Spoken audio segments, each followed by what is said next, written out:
Do you think the Earth revolves around the Sun? Or does the Sun revolve around the Earth? What kind of question is this? Of course, the Earth revolves around the Sun, don't say that. If you had lived in early modern Europe, you would most likely have believed that the Sun revolves around the Earth. Even if you were one of those who believed otherwise, like Galileo Galilei, you couldn't openly express it. You would be accused of heresy, and your punishment could even be death. In the history of science, we see that brave people have risked their lives to seek the truth and have made brilliant new discoveries and inventions along the way. In our series on people who changed the world, we will look at the life story of one of these individuals' friends, the story of Galileo Galilei. What would happen if one of us today were to say, the Earth does not revolve around the Sun, it stands still and is the center of the universe? They'd probably think we're crazy, right? Well, what if a nationally recognized scientist or philosopher said this? It would cause an uproar. Now, if you like, let's take a look at the 17th century.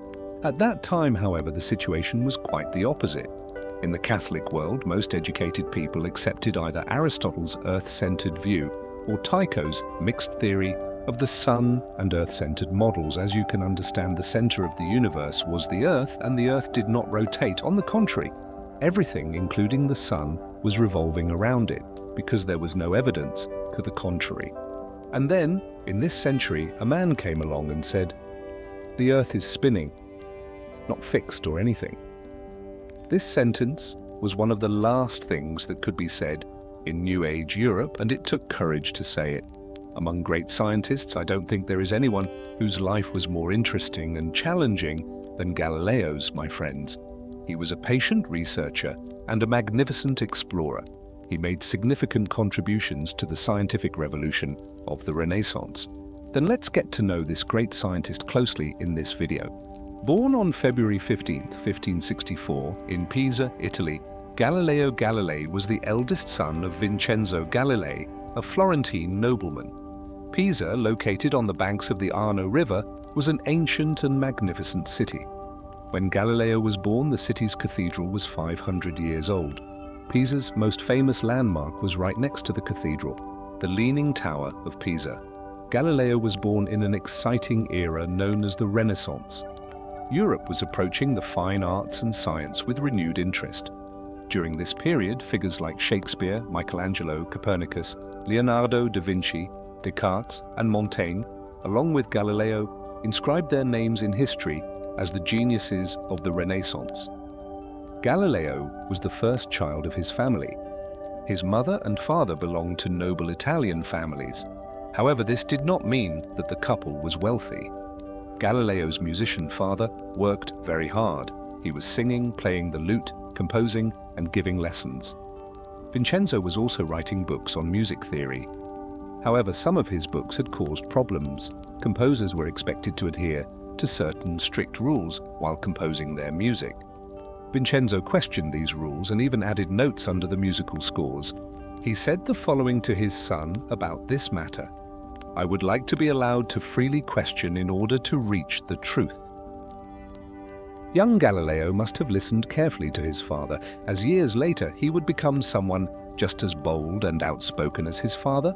Friends, Galileo was talented even in his childhood. His curiosity knew no bounds. He would disassemble the machines to understand how they worked, examining their parts.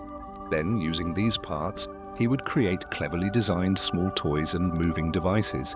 In addition to this, Galileo had learned to use perspective, that is, to draw objects as if they were three-dimensional, by taking private lessons. This skill would prove to be very useful to him years later. Being interested in music and painting were also among Galileo's other talents. His father had taught him to play the lute. At that time, this musical instrument was as popular as today's guitar. For Galileo, playing the lute became a lifelong passion. When the young man was 8 years old, his family moved to Florence, the capital of the Tuscany region. His father had found a good job as a musician at the royal palace. Galileo, who stayed in Pisa for private lessons for a while, later joined his family. It was an exciting time to live in Florence. The city was the center of science and the fine arts during the Renaissance. Additionally, Vincenzo's job at the palace ensured that the Galilei family was in the company of dukes and princes. When Galileo turned 11, he was sent to a monastery to begin his education. The monks in the monastery taught him everything an educated person in the 1500s needed to know. In addition to Greek and Latin, Galileo also took classes in logic, an ancient subject. This allowed him to learn how to break down complex problems into manageable parts and solve them systematically. As you can understand, Galileo also received education on religious matters here. In fact, he became so interested in this topic that he decided to become a monk. However, this decision did not please Galileo's father at all. He pointed out that as the eldest male child in the family, Galileo would one day need to support his family, and a monk could not do that. Thus, he took Galileo out of the monastery and sent him to a school near their home. By the time Galileo turned 17, he was ready for university. In those days, very few young men had the opportunity to attend university. Only wealthy or noble families could afford a university education. Nevertheless, Vincenzo wanted his intelligent son to receive the best education possible. Galileo quickly made a name for himself at the university. He loved to debate concepts, he was curious about learning and questioned everything. Because of this, some of his teachers did not like Galileo, as they were not accustomed to having their knowledge questioned. However, some others enjoyed this keen intellect. His schoolmates described Galileo as sincere, loyal, and generous. These qualities would help him forge strong friendships in the future. At the university, Galileo realized that nature operated in a specific order and was subject to certain laws. In due course, he would say that these laws were written in a unique language. If a person does not try to understand the language and the letters in which it is written, they cannot comprehend this universe. The universe is written in the language of mathematics, and its letters consist of triangles, circles, and other geometric figures. Without these, we cannot even understand a single word. As you can understand from these words, Galileo greatly enjoyed his mathematical studies, friends. He pondered things that would not even occur to other people. For instance, one day, while in the cathedral, he became fixated on the massive chandelier hanging from the ceiling. The chandelier was being repaired, and when the repairman finished his work and let go of the chain, it began to swing.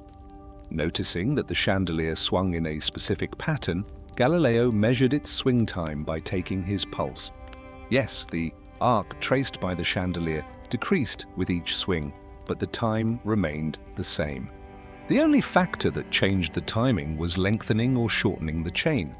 Everyone was looking at the same chandelier, but Galileo saw something different.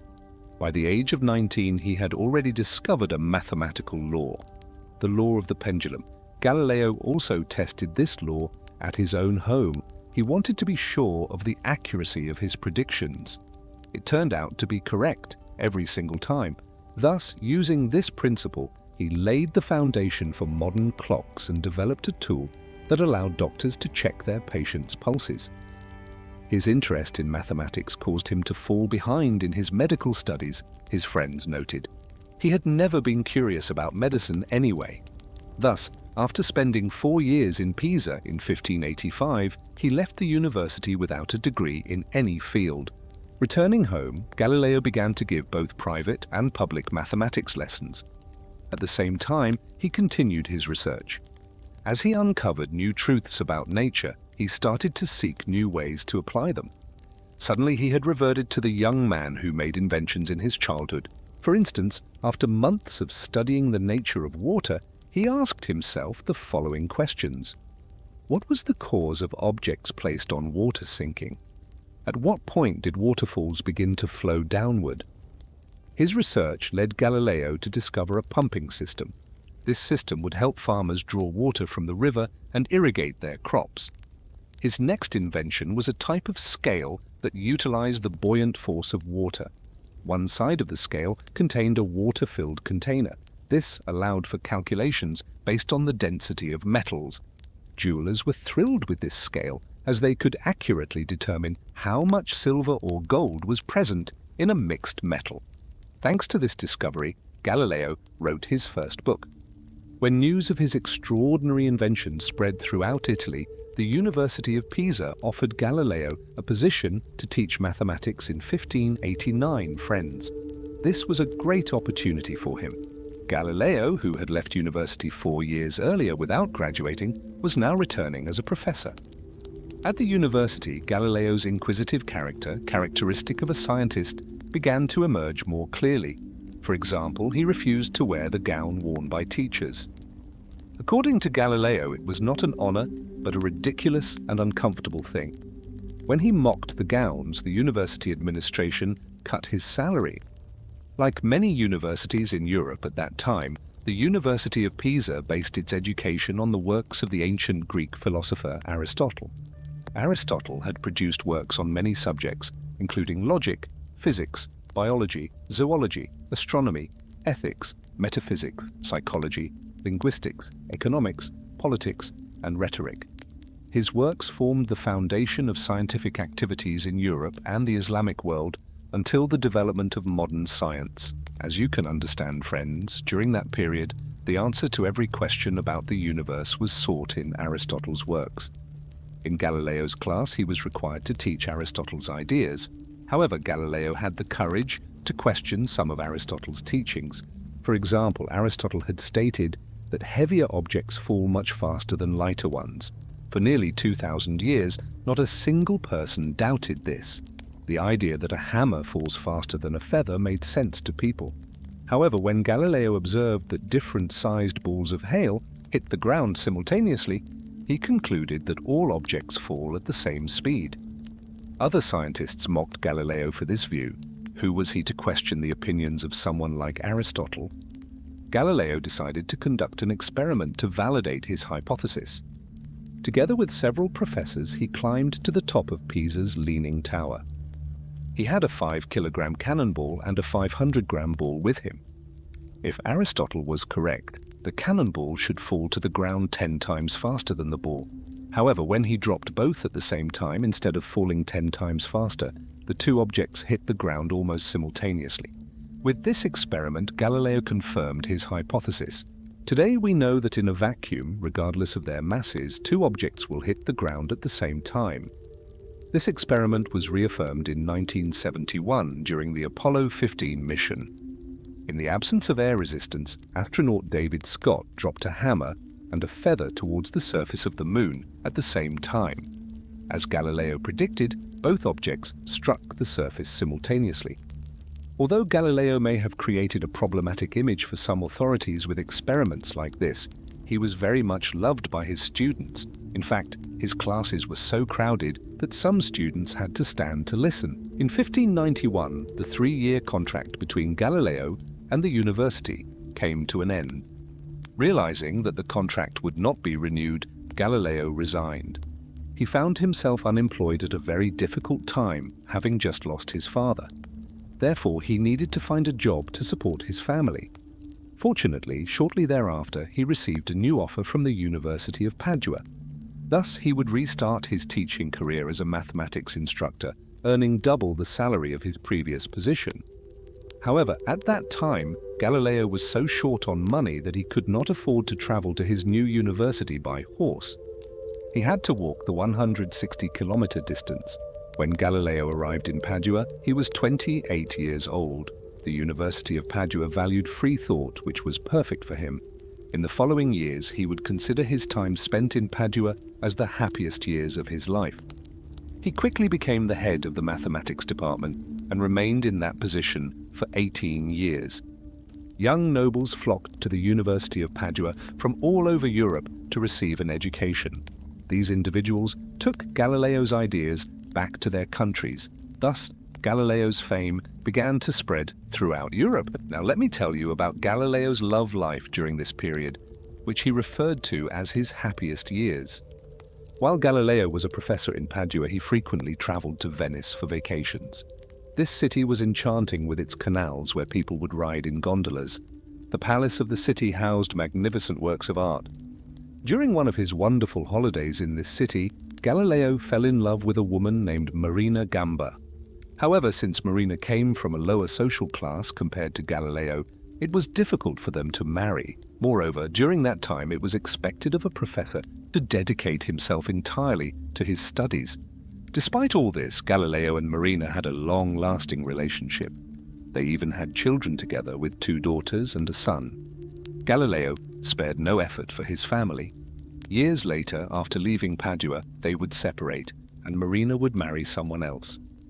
Nevertheless, Galileo maintained his friendship with Marina for the rest of his life. One day, what happened to him would turn Galileo's life upside down. On a hot afternoon, he and 2 friends had chosen a room in the basement to take a short nap. Poisonous gases from a nearby cave had somehow found their way into the room. The 3 friends were poisoned by the gas. 2 of them lost their lives, but Galileo survived. He survived, but he was unable to get out of bed for weeks. This poisoning caused him health problems that would last until the end of his life. Additionally, he began to face financial difficulties since he now had 2 families to support. Fortunately, his inventions brought him some income. In 1608, a Dutch lens maker named Hans Lippershey discovered that when he placed 2 lenses, one convex and the other concave, inside a tube, it transformed into an instrument that brought distant objects closer. This tube, known as a small telescope, was initially sold only as a toy. However, when Galileo learned of this invention, he immediately grasped its significance. The Venetian fleet could use this device to detect enemy ships at a distance. As a port city, Venice had the largest navy in Europe, and with this invention, it could also possess the best navy. Galileo immediately began working on making his own telescope. First, he learned to grind and polish lenses. Shortly after, he succeeded in creating a telescope of quality, at least as good as Lippershey's. In fact, he didn't stop there. He made an even better instrument that magnified objects 10 times larger. This would later be called a telescope. It was now ready to be used for scientific and military purposes. Galileo quickly went to Venice to show the telescope he had made to the city's officials. The officials took turns looking out to sea and realized that they could detect ships 3 hours earlier than with the naked eye thanks to the telescope. They were astonished. In return for this invention, Galileo received a salary increase and a lifetime position at the University of Padua. The beginning of observational astronomy. When he returned home, he continued to reshape the lens pieces repeatedly to improve his telescope. It had become an instrument that showed objects 30 times larger than the human eye. Galileo could now turn his telescope to the sky. First, he pointed the telescope at the moon. He saw that, contrary to Aristotle's claim of it being a smooth crystal sphere, it was composed of valleys, mountains, and craters, just like Earth. Then when he looked at Orion's belt, he realized there were many more stars than he could see with the naked eye. But the real excitement came when he turned his gaze to Jupiter. At that moment, he changed the course of the world. There were stars around Jupiter. 3 of them, in fact. He said, "This must be a great coincidence."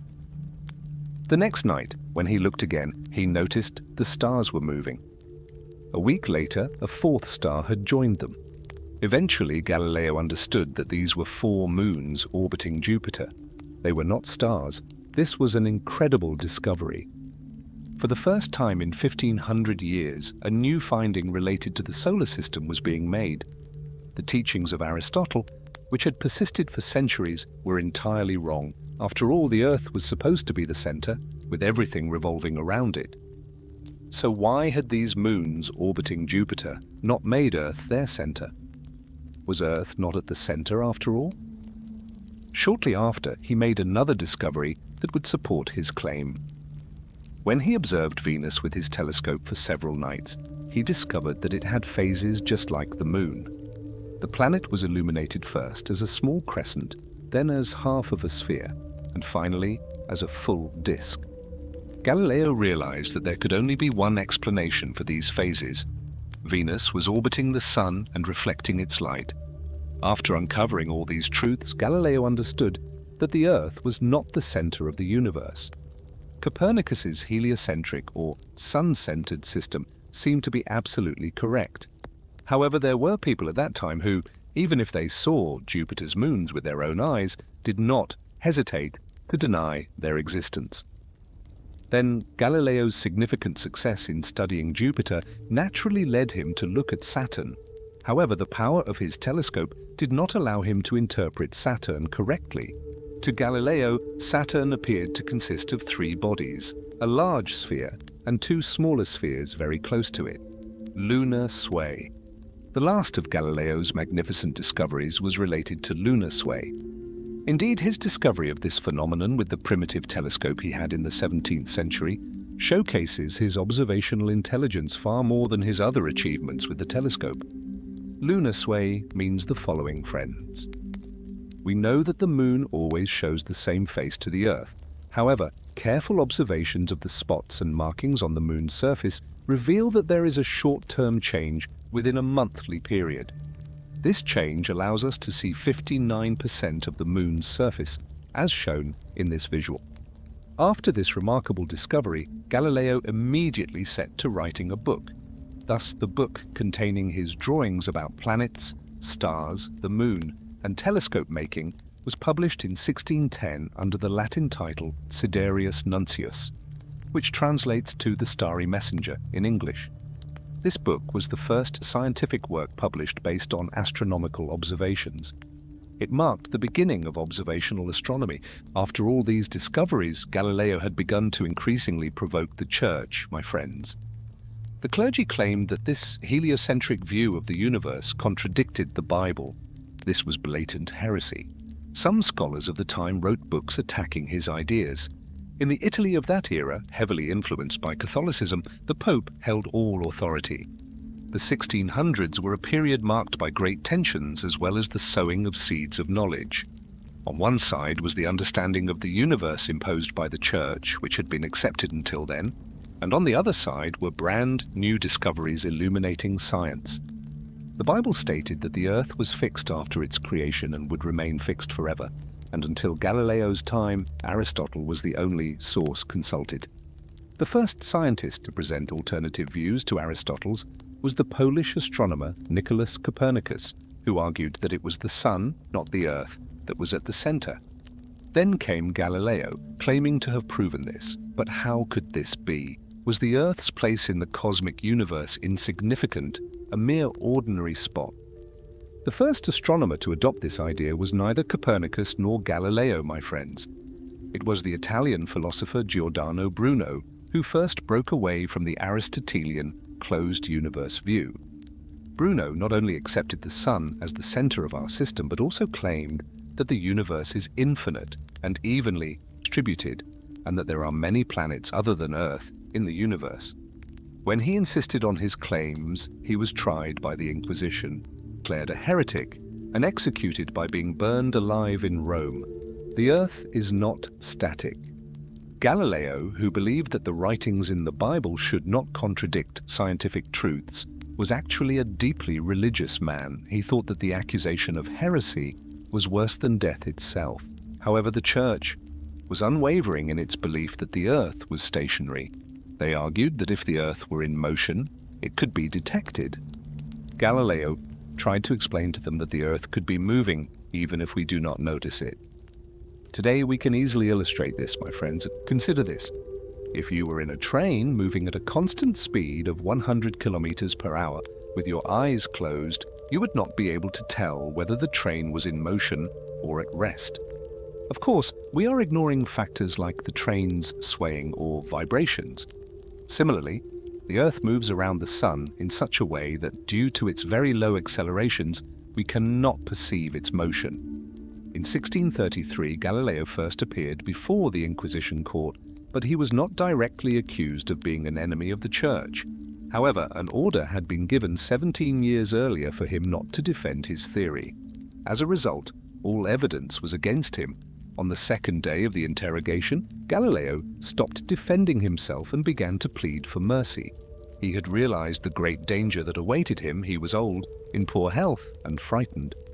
On the third day of the court, he was convicted of committing crimes against the Church and religion. The judges stated that Galileo deserved every kind of punishment. The outcome was quite clear. He would either be tortured or executed. However, the judges said that if Galileo could declare Copernicus's theory to be incorrect, he might be able to escape the harshest penalties. Galileo had begun to suffer deeply in despair. On the fourth day of the trial, he was presented with a confession to sign. In this difficult moment, with a heavy heart, he began to read aloud the document stating that the Earth does not revolve around the Sun in front of everyone. He was rejecting scientific truths one by one. I, Galileo, a Florentine and the son of the late Vincenzo Galilei, 70 years old, completely renounce this erroneous view that the Sun is at the center of the universe and that the Earth moves around it. The next day, the Church announced its decision. As a lesson, it still punished Galileo. He was sentenced to house arrest for the rest of his life. It was decided that his book would be confiscated and burned. He was forbidden to write any more books. The decision was read in public squares and sent to universities. From that day on, his home became Galileo's cell for the rest of his life, but he was not intent on remaining silent.